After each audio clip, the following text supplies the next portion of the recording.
xí còn xí hay ăn nhiều tiết còn kiểu nhiều ở lẩu ấy xí chẳng chán ăn nhiều xí phật tắc ăn nhiều tiết đây cầm lấy chla mà mới nuôi xí khang rồi ăn nhiều à cái nhiều ở lẩu à nữa mới đi tì lâu rồi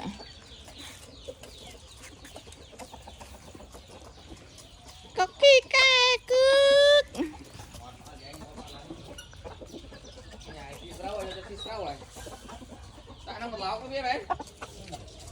nhiều ấy xin lướt ăn nhiều rồi chả muốn nó thùng vì anh tôi mát xôm vì em muốn nửa thâu mở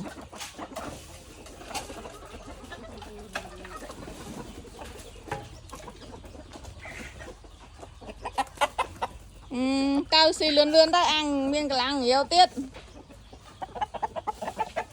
cái nhiều ở lò lớn à nít xe với thông mà bà tê bằng cờ ngôn được ba lắm họ bị hứa nhá